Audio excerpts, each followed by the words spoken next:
Hi everybody. You're listening to a career advice webinar by the Royal Australian Chemical Institute, the professional association for chemists in Australia.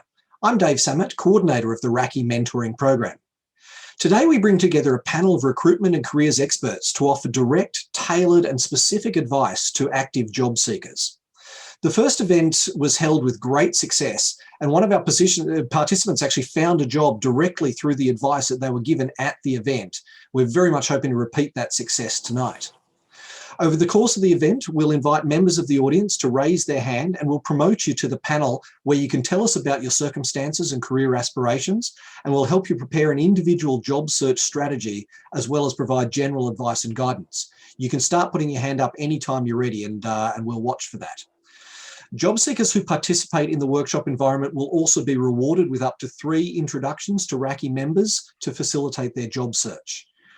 We will also ask you, we're recording tonight's event and we'll ask for your permission to include you in the recording. You do not have to give that permission. I'm joined tonight by 3 excellent panelists, although one of them hasn't yet got here. Jovana Sobat, team leader at CS Executive Recruitment in Melbourne, and Purvi Mehta, team leader in STEM at Purcell Kelly.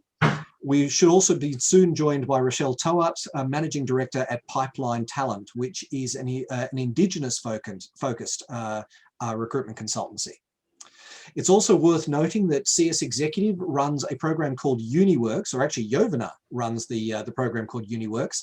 It supports undergraduate students to access part-time work by matching them with leading organisations in the STEM sector to learn technical skills while getting paid. Those are good words, aren't they? Yeah. Okay.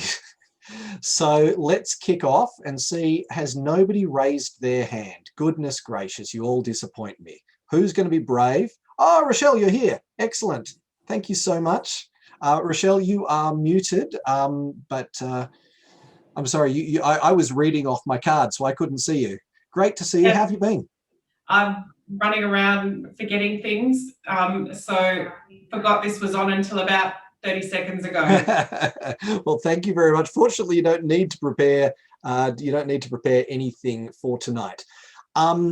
So I'm going to leap in and pick someone. Chiana Dane, can I, oh, hang on. Yep, Chiana's put her hand up, and so has Anu. So we'll start with Chiana just because I've already said her name, and then we'll, there we go. Great to have you, Chiana. So let me introduce you. You have Jovana, Purvi and Rochelle and myself all listening. You've got the stage, so tell us about you and your job search. So I'm Kiana. I'm currently doing my honours in drug discovery and development at the University of Sydney. Currently, in terms of my job search, I'm more trying to work out if I want to progress to a PhD or if I want to go into industry, because I have had some experience in industry and I really enjoy it. So that's like the ultimate goal.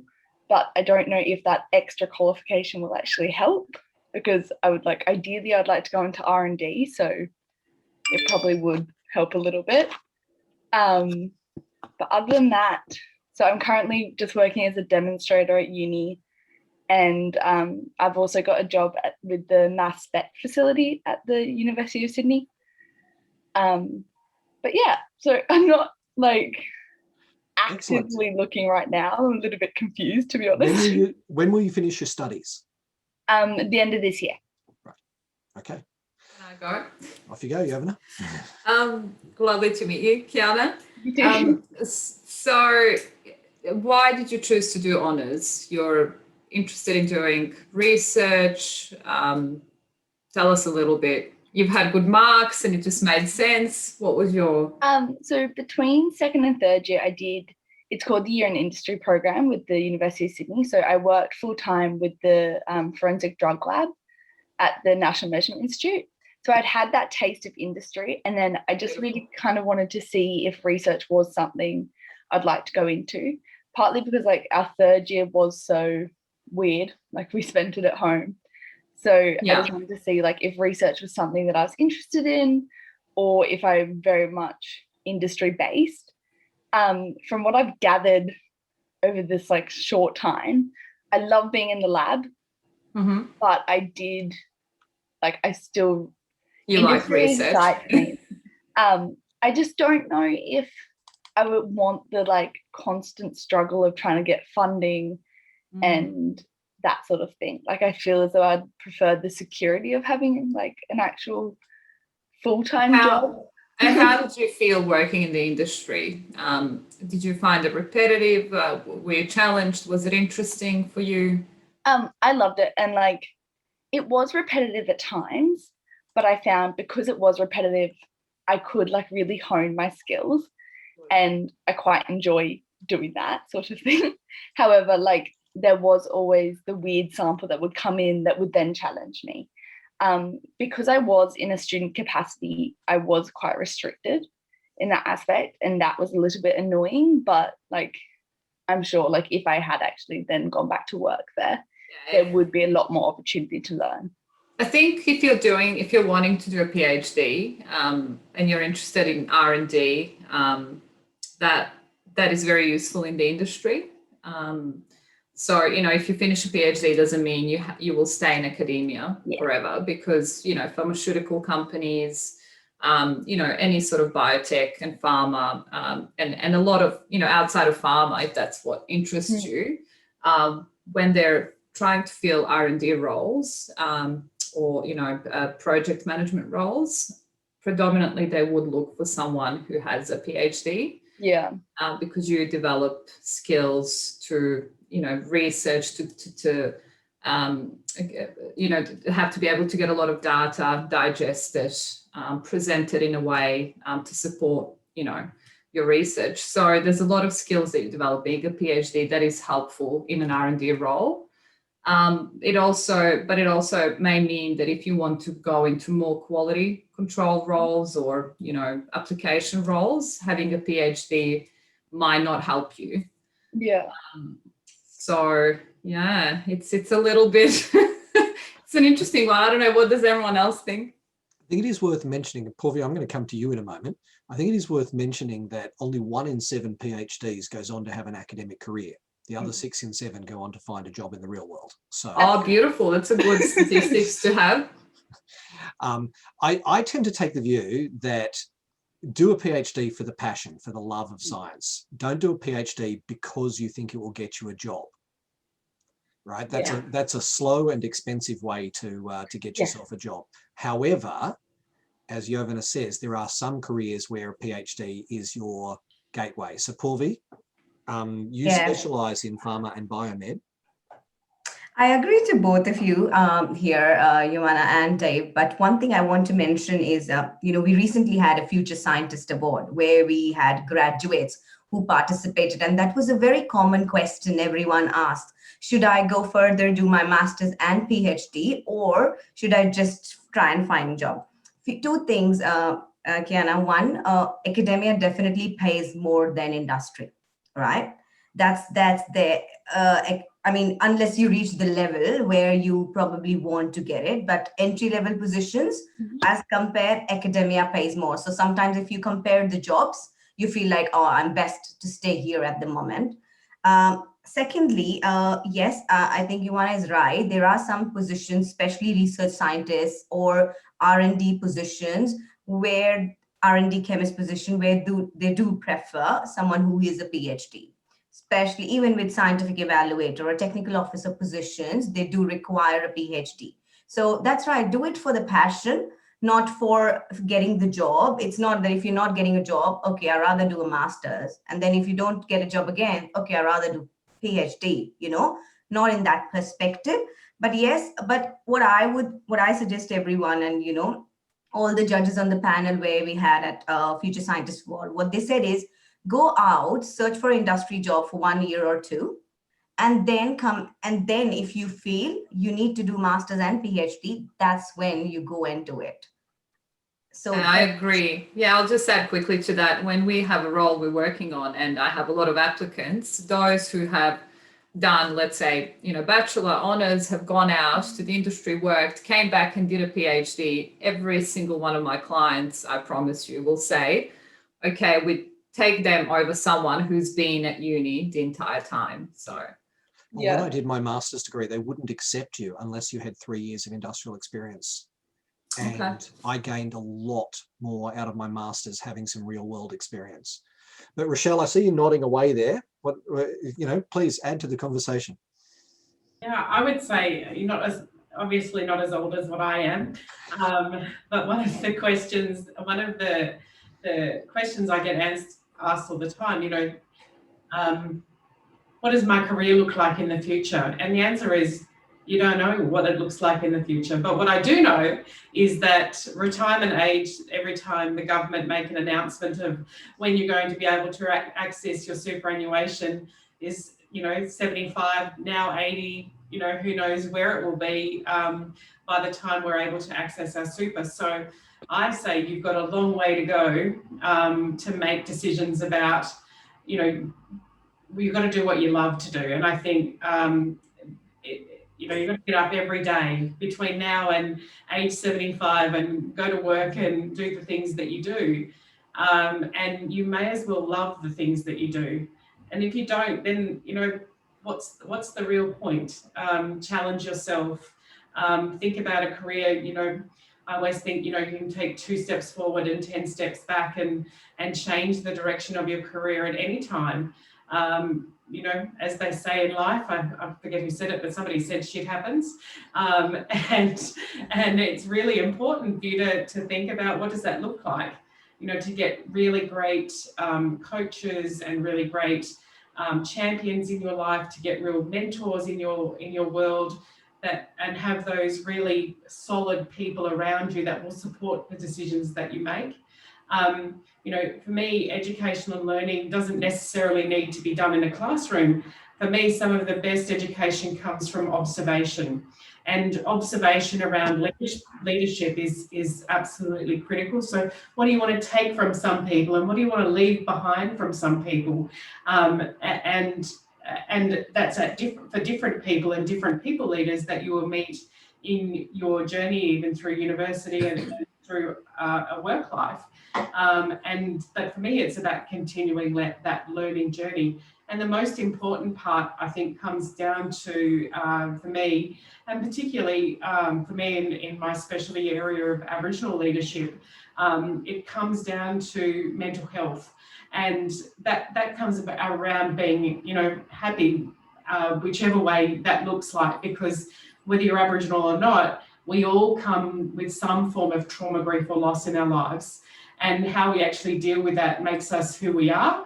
And I think that has a real impact on career decisions. Yeah, very much so.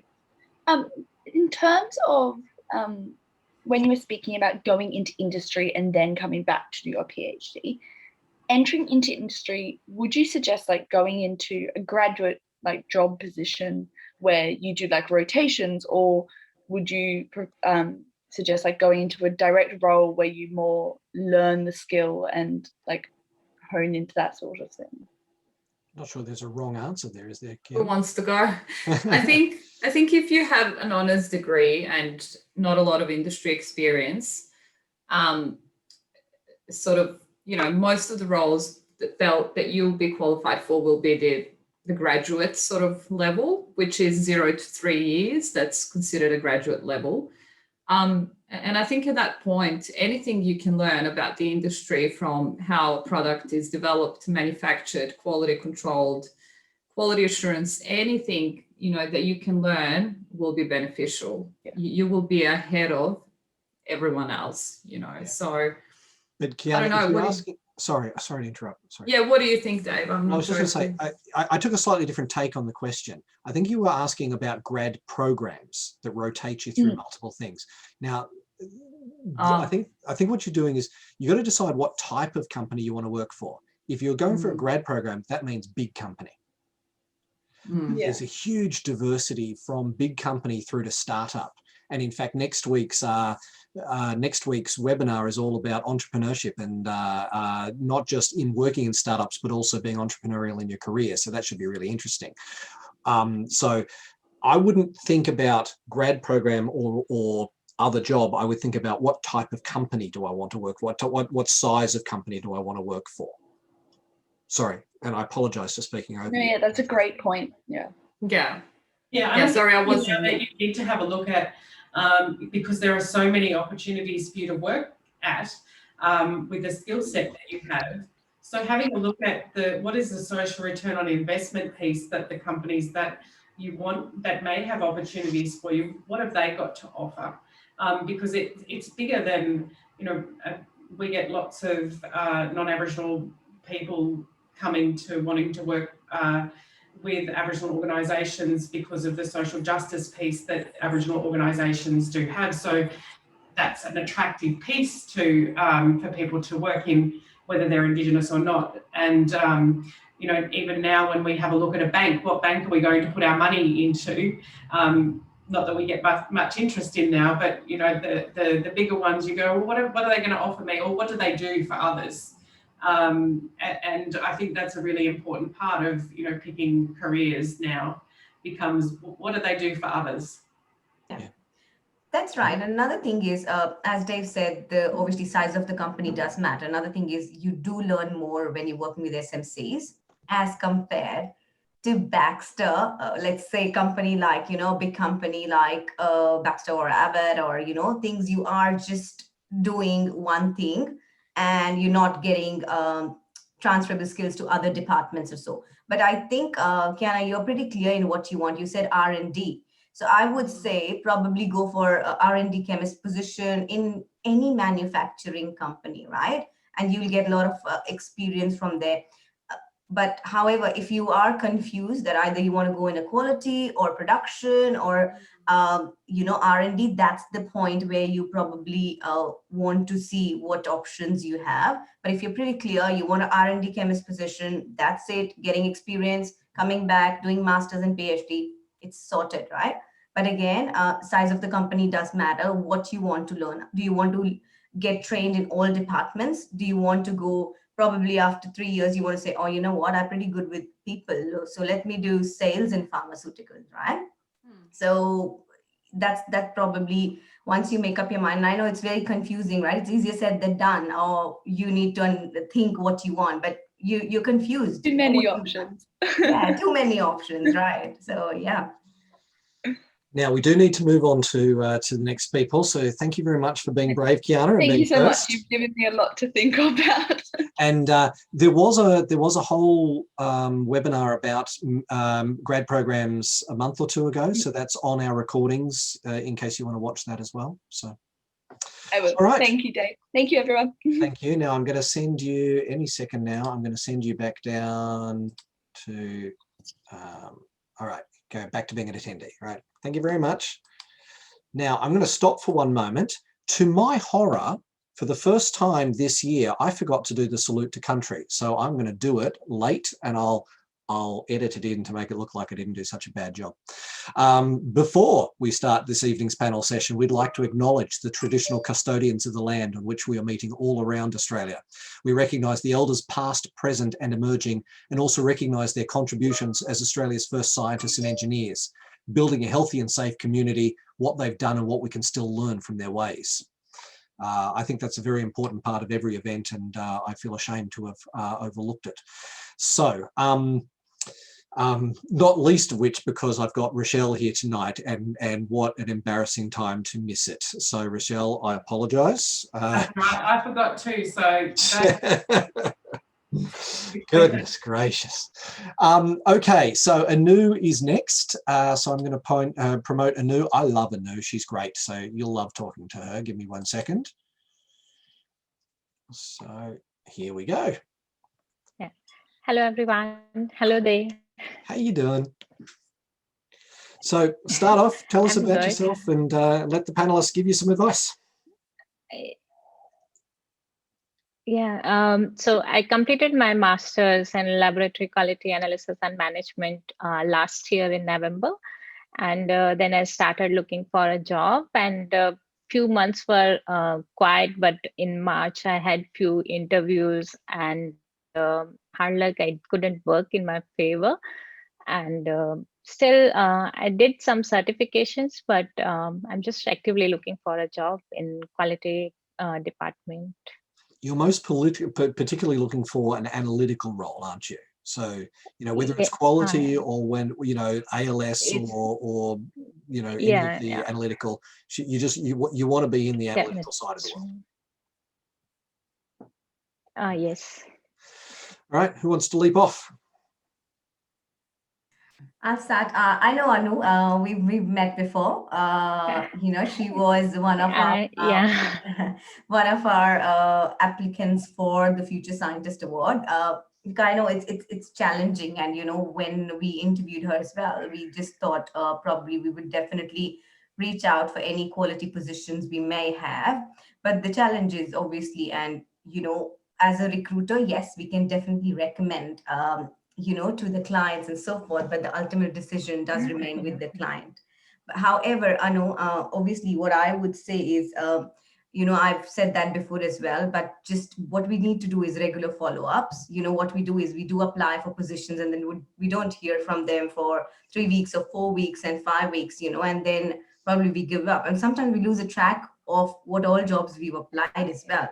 So I would just say, I don't know if you maintain a sheet and probably contact the companies.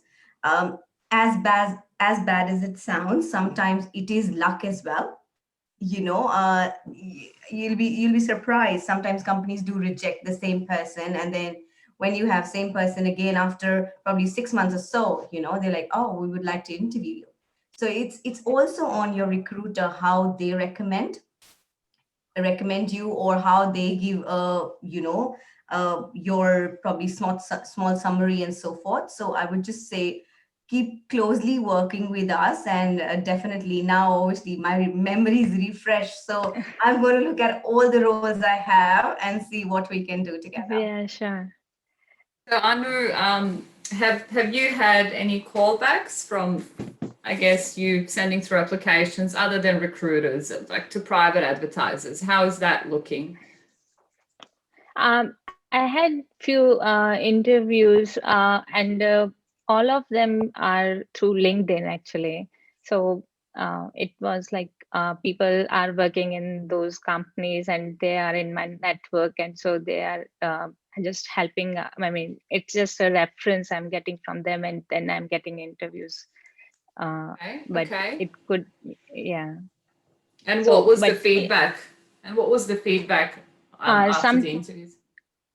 Sometimes it's like lack of experience, and sometimes it's like they don't trust like I would be stay in that job or not. It's like overqualification or something like that.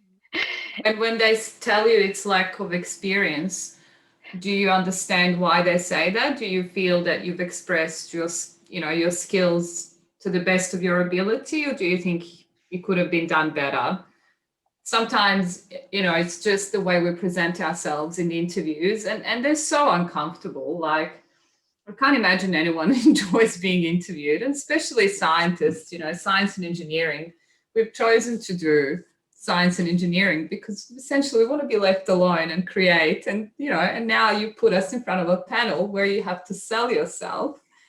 So it could be just that you need to work on your interview techniques, and that's a skill, and it's something you have to practice.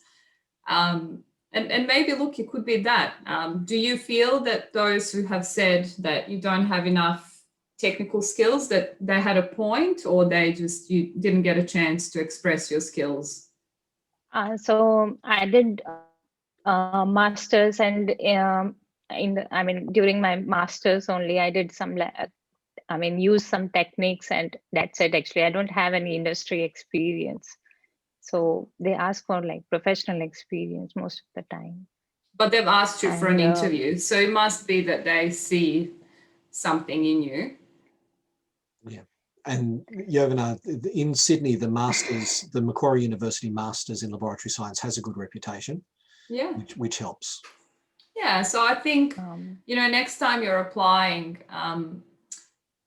have a look at that selection criteria. And if they invite you for an interview, sit down with a friend who's very critical, give them the selection criteria, give them some, technical questions to ask you, and practice with them. A lot of times we'd meet very qualified people, but they just sort of don't express themselves well in an interview. So if you have a chance to practice, do so. And we can arrange people for you to practice with. I know. Sorry, Yeah. Rochelle. I just add that most recruiters have what they call a hot candidate list. And I would be going out to your recruiters that you deal with that are specialists in your field and say, hey, I'm not so great at interviews, but I have these amazing skill sets.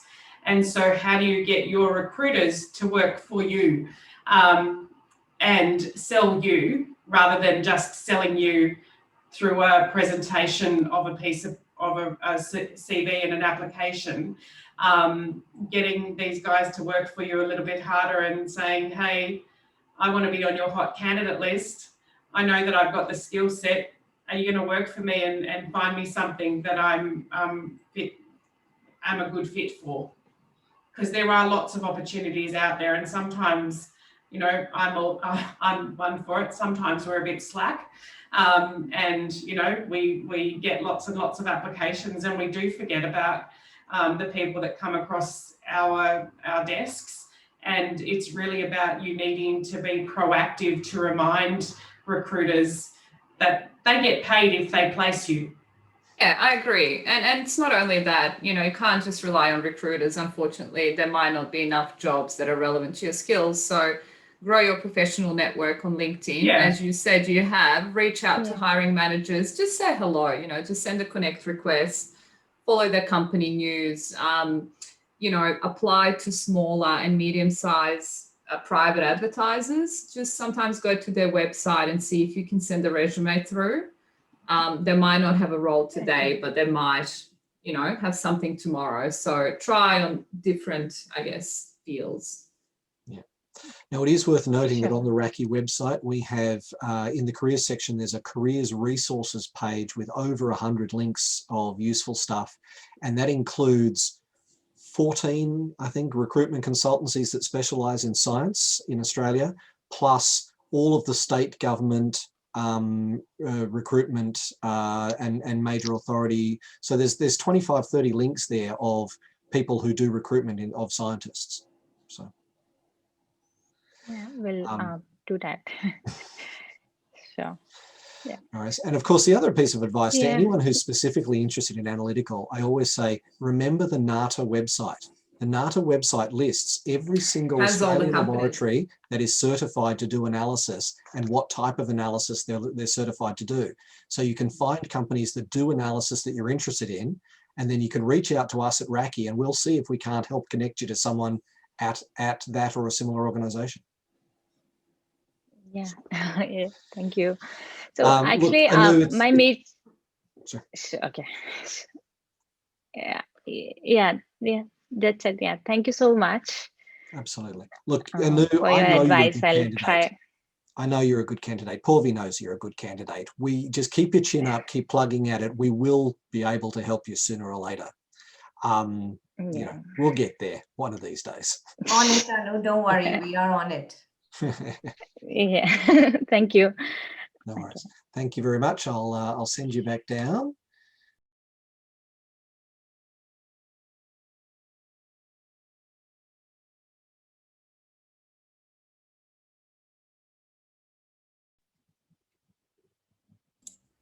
Hello.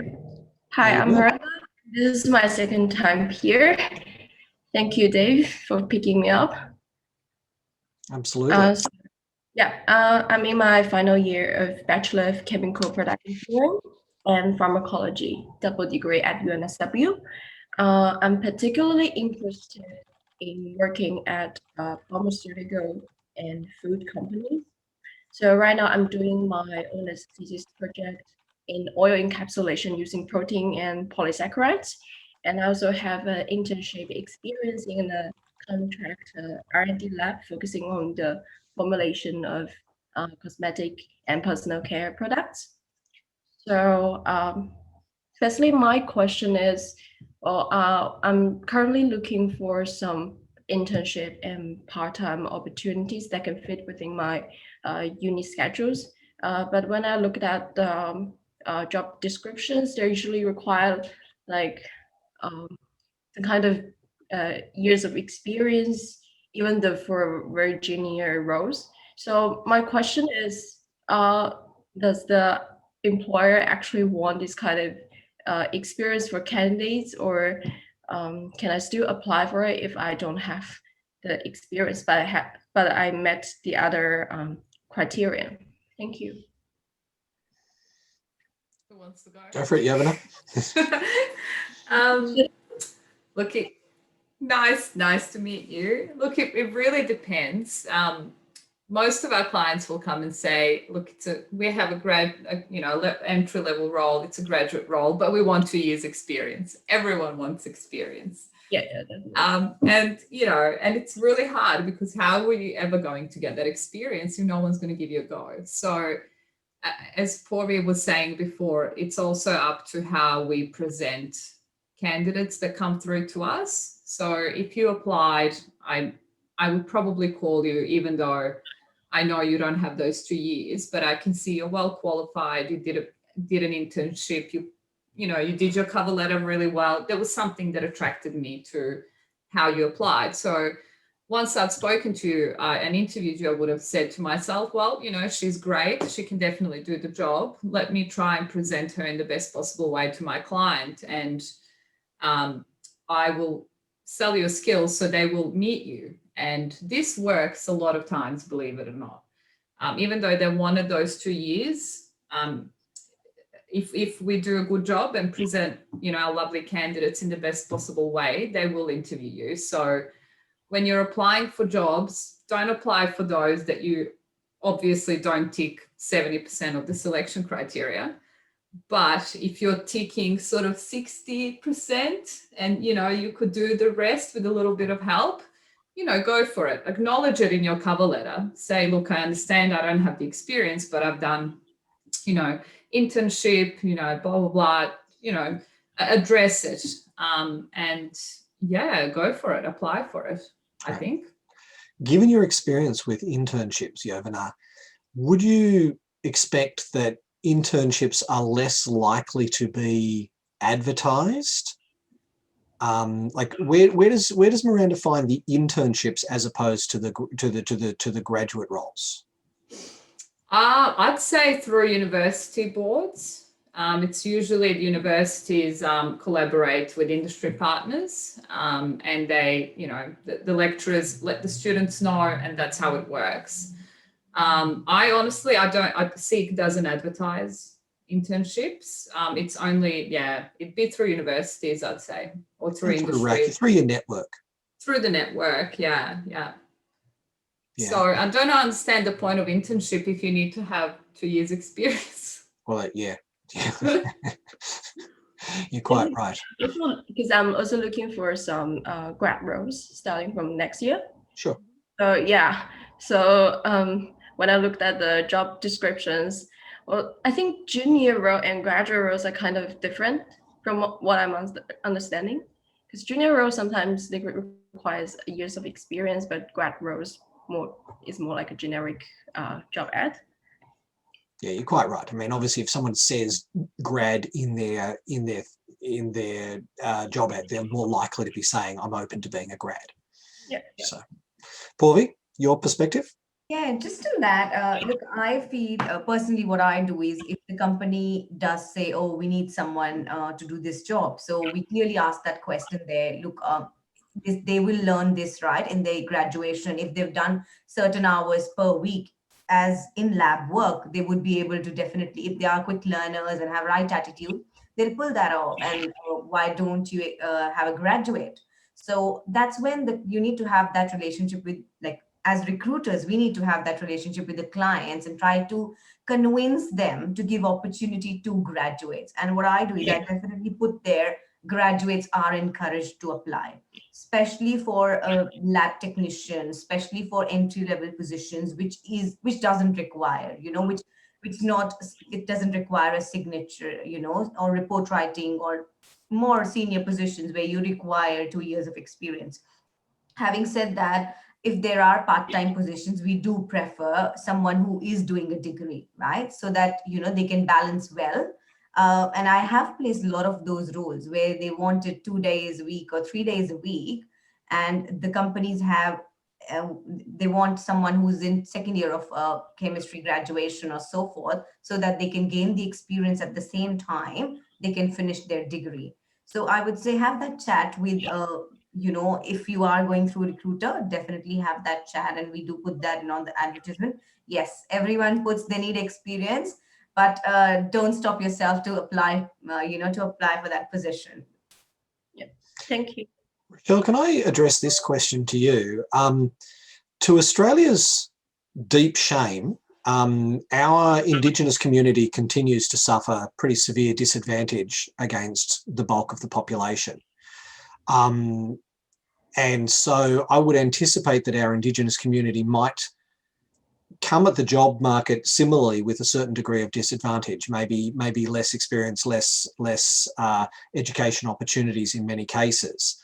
Not dissimilar possibly to sometimes people coming to Australia for the first time from overseas.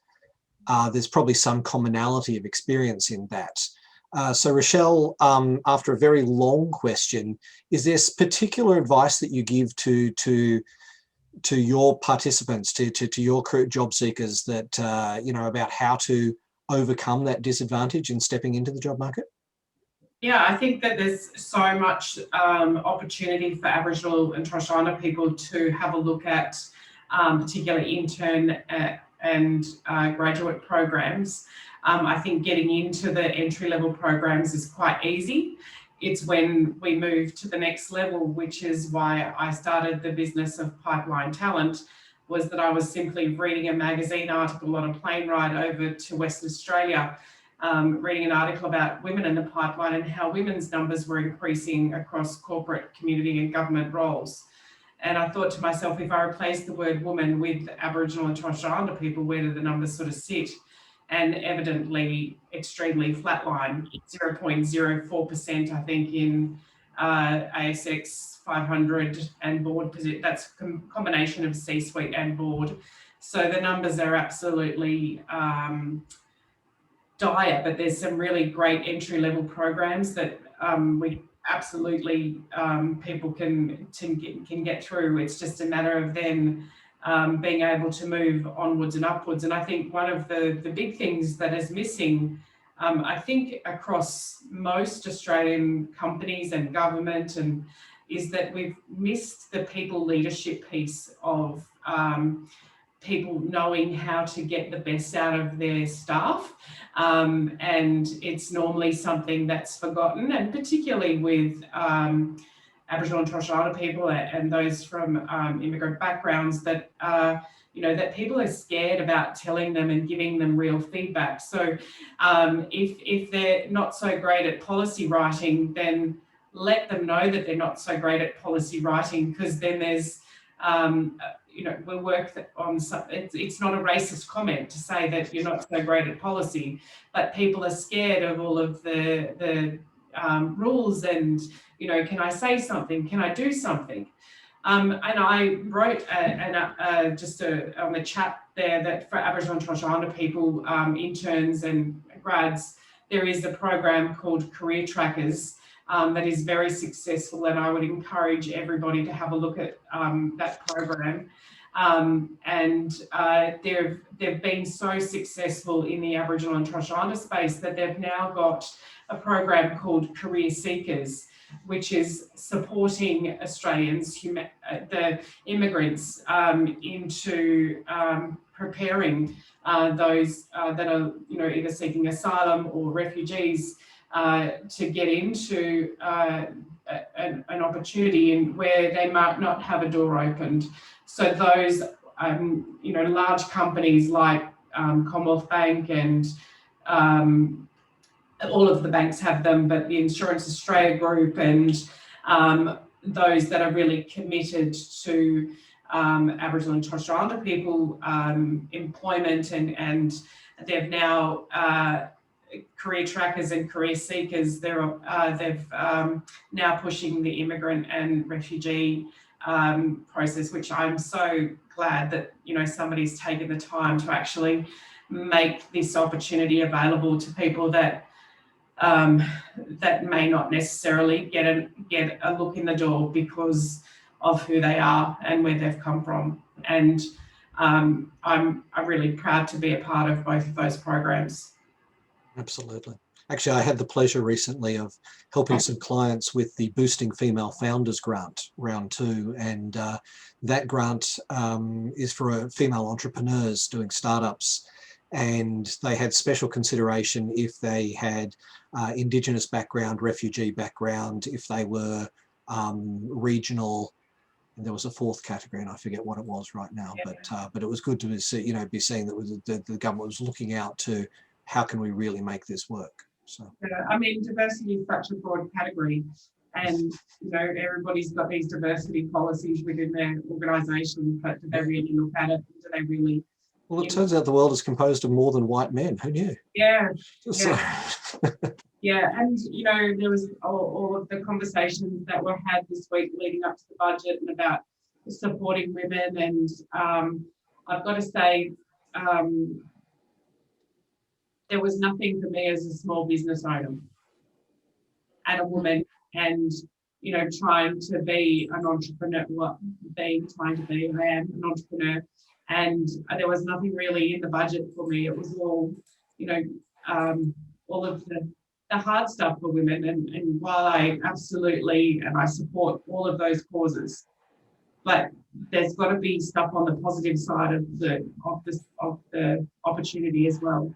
Yeah, there was clear criticism of the budget for failing to support women's entrepreneurship. So yeah, and as a small business owner, I'm really proud that we're making some really big waves in Indigenous recruitment and making those really take note of what it means for Aboriginal leadership in corporate government and community. And people often ask me, when do I see success? And you'll see from behind me that I'm an absolute Star Wars nerd, so I get the science stuff, but not really. I know what success will look like when I fly into a Sydney or a Melbourne or a New York or to London and see that a building in lights of an evening, that I know that there's an Aboriginal person that is, making headwaves as a C-suite in those big corporations. I hope that it will happen. Absolutely. I know that it will happen. Yeah. Now we should come back to Miranda. Miranda, do you have any further questions before we move on? Yeah, I do have a question, sir. I have some experience in R&D during my internship and also doing my research thesis.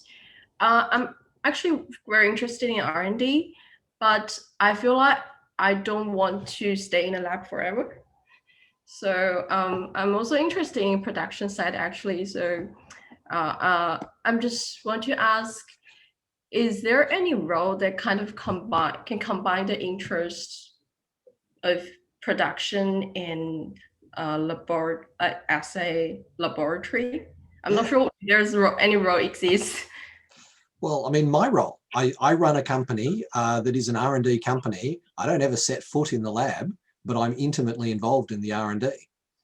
Oh, interesting. Right. Just because I don't get my hands dirty doesn't mean that I'm not still every bit an R&D scientist. But feel free. Yovana, Purvi, anything you'd like to say? There are different ways, I suppose, you can sort of, start in a lab, be in a lab, and then move out of the lab. Personally, for me, being, a scientist, I started in a lab in a QC role and then did R&D. And then I was always interested in production, as you said, in how product gets manufactured. So I had an opportunity to run operations for a couple of years. And that was really exciting. It's stressful, but it gave me a chance to see if that's what I wanted to do. And like Dave, I knew that I didn't want to stay in a lab. So there's technical sales, that you can move out of to help clients or, promote a product. And then you can move into sales or project management. But I'd say you'd have to start somewhere first.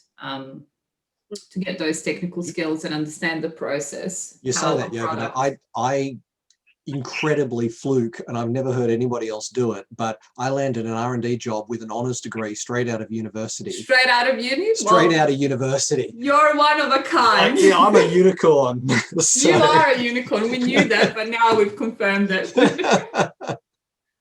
Yeah. A lot of people should start in a lab and then they branch out. I spent Absolutely.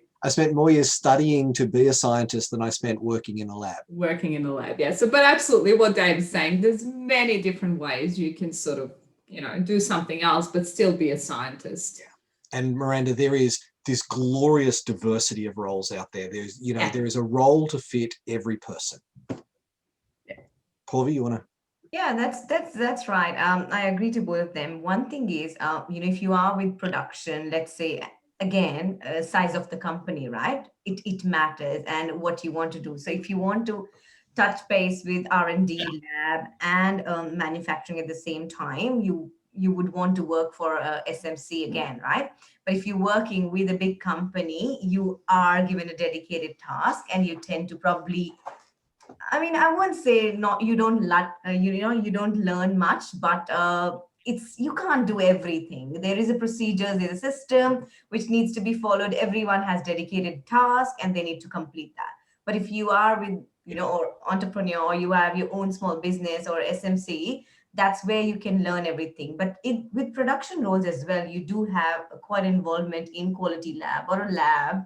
But again, when you come to research and development and it's a senior, a mid-level position where you're just involved in formulations and stuff, that's where you lose a bit of a contact with the production sites and manufacturing. But again, to start with, definitely if you work with a manufacturing technician or a production technician, you can definitely still work very closely with the lab and, do a bit of a both. But again, as we said, there are roles out there, varied roles. Different companies have different responsibilities on different tasks.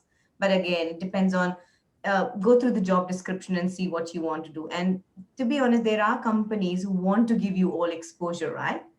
For example, if you are with a small, medium-sized company, you tell them, oh, I want to work with production, but can I work 2 days in a research lab, right? They are open to it. There are companies who will agree to that. So you have best of both worlds, right? You are learning the production and manufacturing work as well in a GMP environment. At the same time, you are doing what your passion is in research and development. So have a chat, and I'm sure there are lots of opportunities and, there are solutions out there.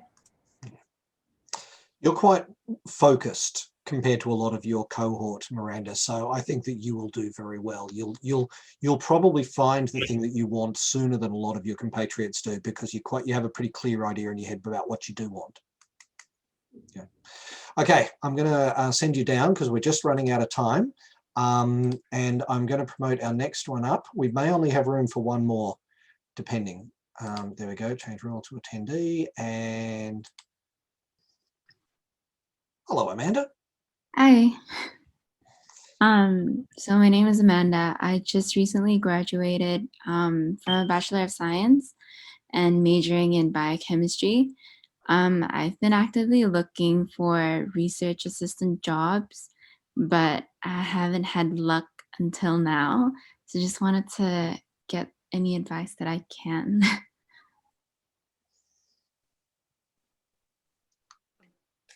Yovana, are you speaking and muted? No, I think. Okay, there you go. Sorry. No, just I've unmuted myself. Nice. Go for it. Nice to meet you, Amanda. I was just putting my hand up first. Nice to meet you, Amanda. Are you in New South Wales or? Victoria.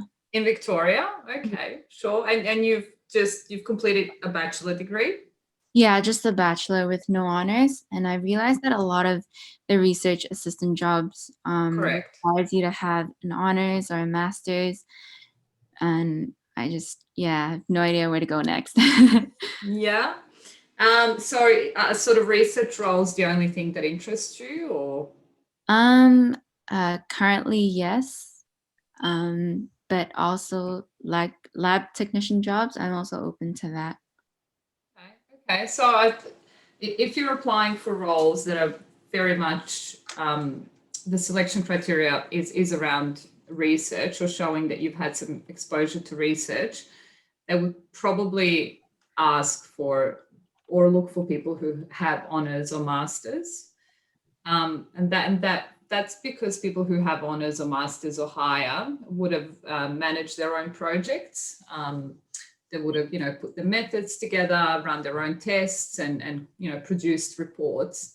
And I guess, their experience with research is a little bit higher than someone who's done a bachelor degree, which is why maybe you're not getting callbacks. I think, if you're not getting a lot of success with applying for roles that specifically talk about research, again, have a look at the companies you'd want to work for. Maybe you can apply for a quality control job, for a chemist job or a biochemist. And then as Purvi was saying before, a lot of companies, you'd be surprised, would be more than happy to train you up if you show passion for R&D, for, product development. They will actually give you that opportunity. You can do your job, but you can also be learning other things on the side. So that's another way of getting into organizations through a different role, and then sort of keep asking for more work to grow in different areas. Another thing could be that maybe your application needs to be improved, the way you put your cover letter together, the way you put your resume together, the way you present your skills through an online application form. So look, it could be as simple as that. So I'd be happy to have a look at your resume, or you can send me an ad that you applied for, and you can send me your application, what you've sent in a response to that, and we can have a chat. We can go through that. Have you had any interviews since you graduated? No, I haven't had any luck with research assistant jobs, but I've had interviews for other positions, but it's more to just the chemist warehouse retail job. So not specifically laboratory related? No, not laboratory related. So I figured that I might be doing something wrong, which is why, yeah. Well, you have to acknowledge it's a tough market out there at the moment. It is. Yeah. It is. Look, I think importantly, it's a fundamental truism. The best place to find a job is from a job. So the most important thing that you do right now is get a job, any job. Prove yourself in the workplace, and then step into where you want to go. Yeah, Michelle just messaged on the chat, Michelle Nell, saying that there aren't a lot of jobs around, and that's that is probably correct. So, a lot of companies are hesitant to add to their teams, since COVID, and a lot of companies depends on the sector though. I mean, food tech, we had one a couple of weeks ago, and they're saying it's booming. Yeah. So sort of food and pharma has been okay, but they're still sort of trying to stay minimalistic in case, something else happens again. So, look, it could be the way you put your application forward. Now, on that topic, Amanda, we have at RACI intensive careers short course where we teach you a lot of the skills about resume application and that sort of stuff. And then we do a half to full day workshop, depending on how many people there are, where we intensively workshop the skills, practice the skills. You apply for a job, we intensively go through that job application. That next one, it's open now, and the workshop will be in June. So it might be something you'd like to consider. If you go to raci.org.au, the careers page, you'll find the intensive careers workshop, intensive careers short course and workshop there. So yeah, Amanda, I just had a quick look on our database to see if you've applied for any of the roles we've had. We haven't got your application, so and it's good that you're choosy, being very choosy for what you want to do. There's nothing worse than when we have graduates applying for everything under the sun. We get 50 applications in a month. It just shows me that they're not really thinking about what they're applying for. But have a bit of a think of what are the other ways you can use to get into an organization and then move into R&D, maybe from a different role, or register with all possible scientific recruiters and ring them and ask for help with a resume. Yeah, one other thing is that I actually completed I did like an experiment class. It was meant to be done in a lab last year, but just because of COVID and everything, I had to do it online. So I don't really have the hands-on experience yet, but I don't know how to show that I've actually learned it online. And it's the skills that I have only doing it online. So I haven't actually had hands-on experience on it. To be honest, online in face-to-face, the experience that you get as an undergrad on any kind of instrumentation is so basic as to be not counted either way. All right. Sorry to be a downer on that one, but you know, Well, that's a positive. you know, it's not gonna matter that it was online, right? We just, you know, we just don't count it. Right. You're smiling, Porvi. Yeah, it's horrible to say, but it's true, isn't it? You said it. Yeah. Any further advice, Porvi, Rochelle? No, I agree with what Joanna said. You know, research scientist positions, yes, they are less as compared to quality assurance, lab, production, manufacturing. So that's the way to go. Get into the company and then probably streamline, you know, what you want to do. Probably, you know, I'm not saying that you won't want to do a research assistant or R&D after. I'm sure, you know, if that's the passion you or that's the area you want to focus on, that will be, but just as Dave said, you'll get a job from a job. So get in there, get your you know, foot in the door, and then probably maybe the second job, or maybe, you know, you find a job within 6 months, which is definitely R&D or research scientist. But yeah, get in there, apply for other positions as well. Because if you search as well now on Seek, there are not many research scientist positions out there.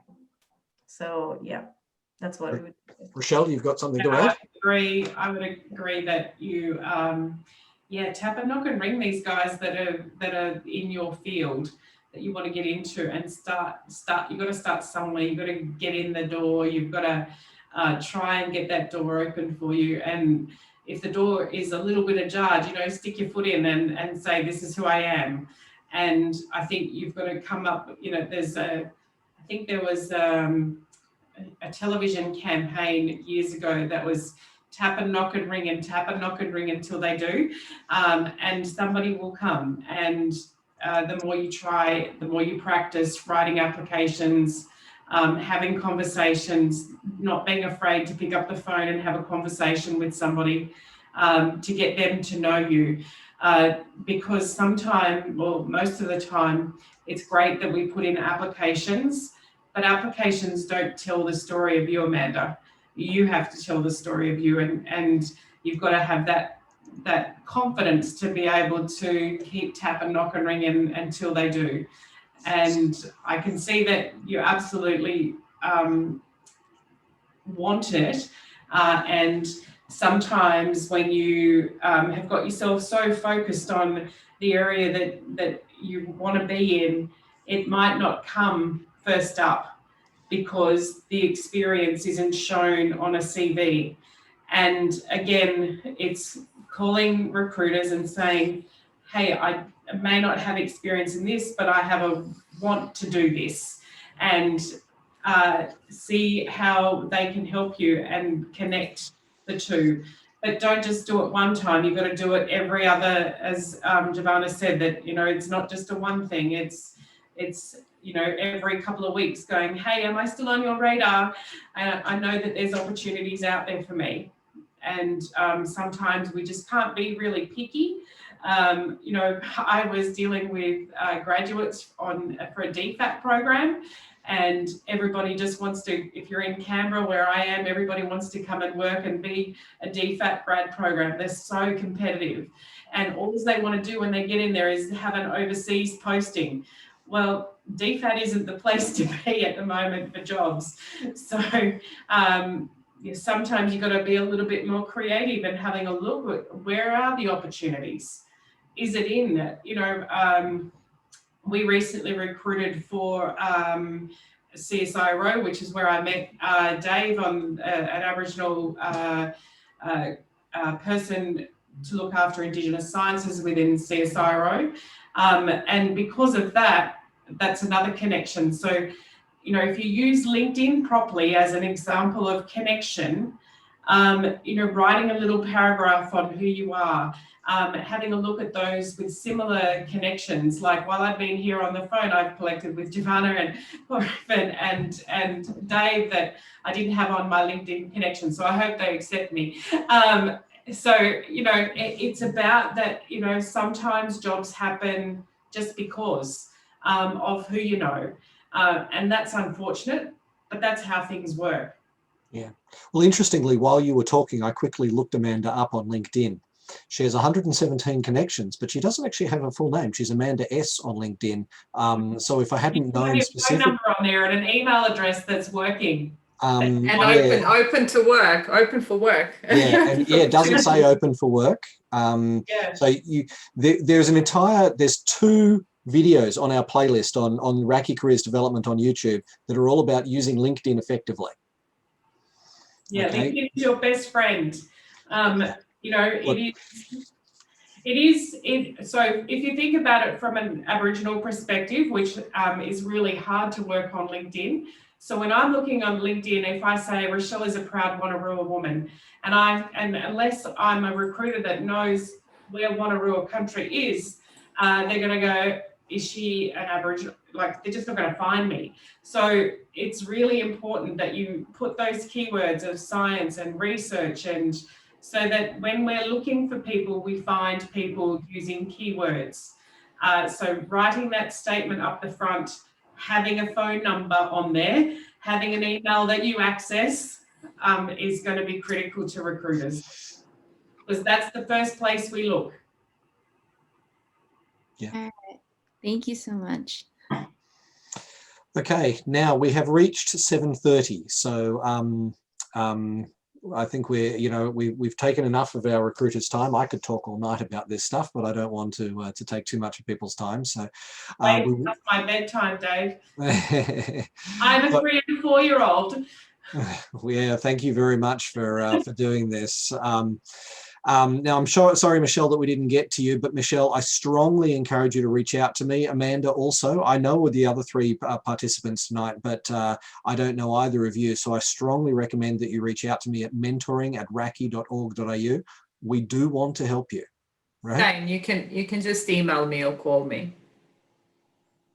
Absolutely. Okay, I will read my closing spiel. Sorry, Amanda, I will send you so you don't have to sit around looking at us. There you go. And I'll read my closing spiel. All right. Tonight has been another event as part of the RACI Careers Development Program. Through webinars, networking events, mentoring, lectures and workshops, the RACI Careers Development Program aims to help graduating students and early career scientists get the best possible start in their careers. Our upcoming events include next week's webinar, Entrepreneurship in Your Career, which I think is going to be a fabulous one. We've got Camaraderie coming up, online networking, first Thursday in every month. So it's 3rd of June is the next one. And actually just today, I heard that the New South Wales Bioactive Group is going to be doing a networking event on the 13th of July here in Sydney as well. So that's going to be a good one. In the meantime, our thanks to all of our presenters tonight, Giovanna, Rochelle and Purvi, and to our sponsors, Envirolab, Laboratory Credit Union and DCS Technical. Thanks everybody for your participation. It's been great.